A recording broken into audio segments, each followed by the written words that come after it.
अस्सलाम वालेकुम प्यारे बच्चों। आज के जो हमारा ये जो क्लास है ये क्लास 6 के लिए है। हिस्ट्री की क्लास है और पास्ट। इसका चैप्टर नंबर 6 है, new questions and ideas. New questions and ideas इसके अंदर बेटा द स्टोरी ऑफ बुद्धा है, यानी कि इसके बारे में पढ़ना है। यूपेनिषेड्स है, जैनिज़्म है,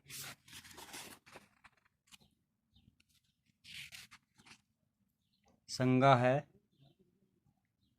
मोनेस्ट्रीज है। ये कुछ अहम पॉइंट हैं। इसी के हवाले से आगे इसकी एक्सरसाइज है। हम इसकी एक्सरसाइज पे आते हैं। ये इसका जो क्वेश्चन नंबर 1 है, ये कहता है describe the ways in which the Buddha try to spread his message to the people. वो वेज बताओ, वो रास्ते बताओ जिन वेव्स के ज़रिए बुद्धा जो वो थे वो कोशिश करते थे अपनी मैसेज को, अपने पैगाम को दूसरे लोगों तक पहुंचाने के लिए। यानी कि ये जो बुद्धा लोग थे ये किस तरह अपनी बात दूसरे तक पहुंचाते थे, कौन कौन से ये ज़रिए थे। इसके हवाले से यहाँ पे मैंने इसका आंसर लिखा है। Buddha tried two basic ways to spread his message to the people। दो वेज थे, बुनियादी दो वेज थे, जिन वेज के ज़रिए ये बुद्धा लोग जो थे ये लोगों को अपना पैगाम पहुंचाते थे।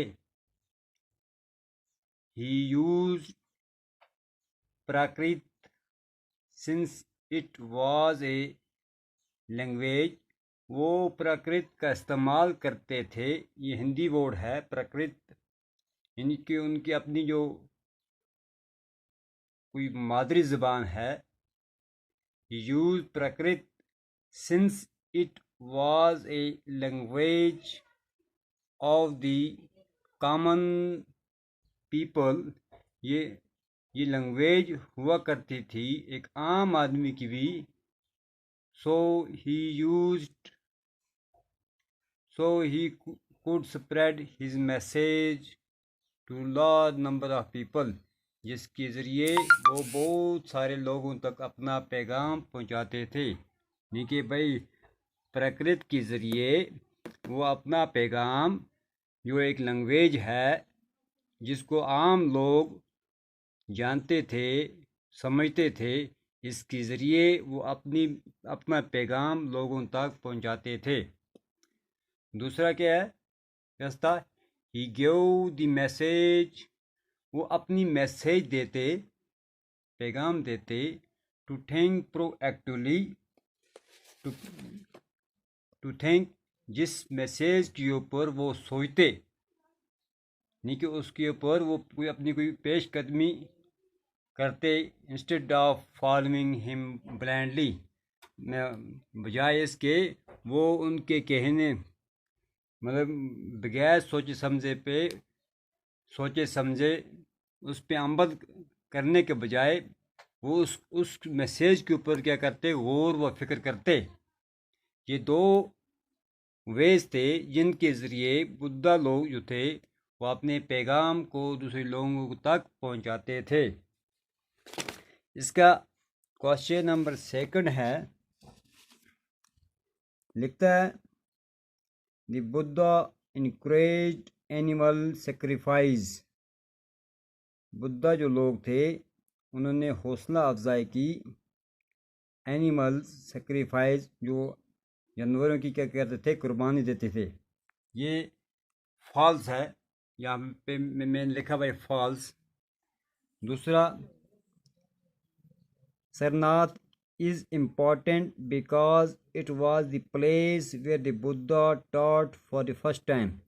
Sarnath is important, ये एक ज़रूरी है, अहम है, क्योंकि because it was the place, ये वो जगह थी, where बुद्धा taught, यहाँ पे बुद्धा लोगों को पढ़ाया जाता था, for the first time, पहले पहल। ये दूसरा जो है ये ट्रू है, मैंने यहाँ पे लिखा। इसका जो सी पार्ट है, सी पार्ट इसका लिखता है the Buddha taught the karma has no effect on our lives. The Buddha taught that karma, Buddha ने पढ़ाया, क्या पढ़ाया?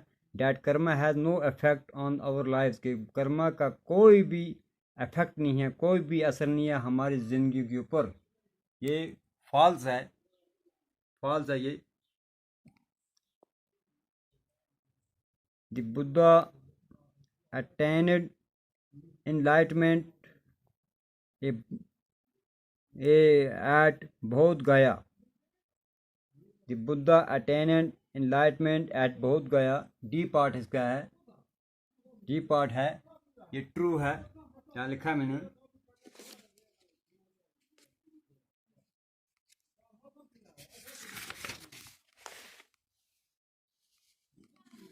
E part, an Upanishadic thinker believed that Upanishadic thinkers जो लोग थे वो सोचते थे, उनका यकीन था that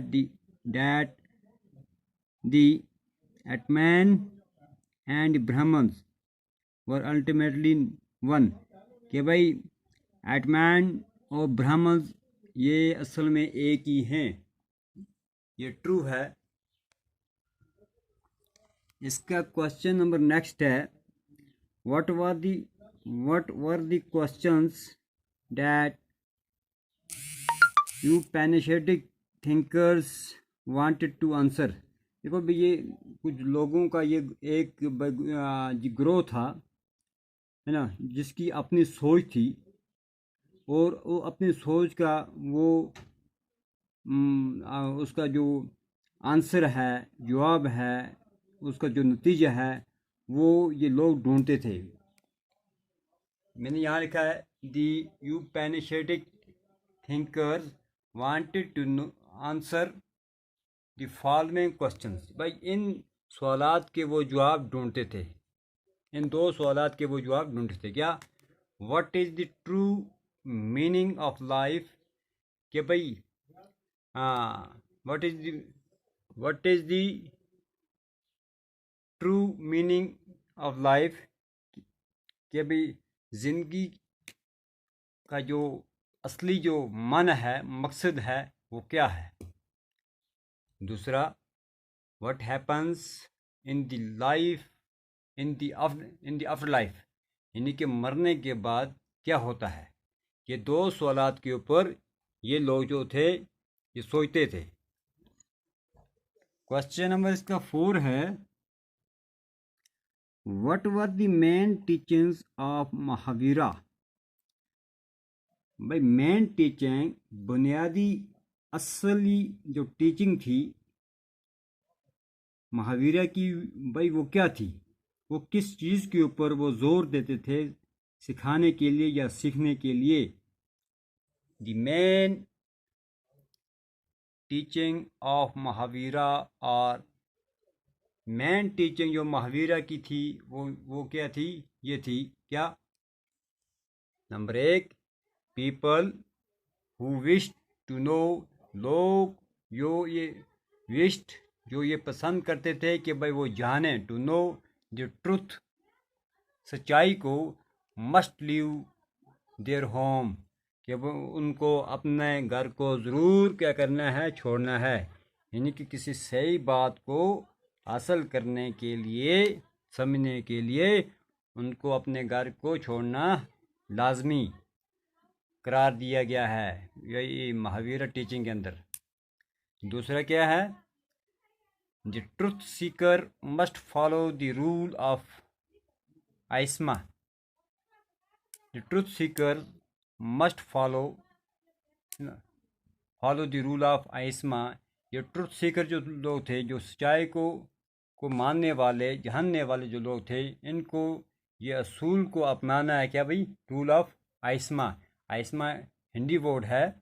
आइस्मा के ये यानी कि किसी को नुकसान न देना, किसी को नुकसान न देना, यह एक ऐसा रूल है। द रूल ऑफ आइस्मा, आइस्मा का जो रूल है उसका माना क्या है? मीन्स इसका माना है नॉट हर्टिंग, किसी को किसी का दिल दुखाना नहीं है, किसी का दिल नहीं दुखाना।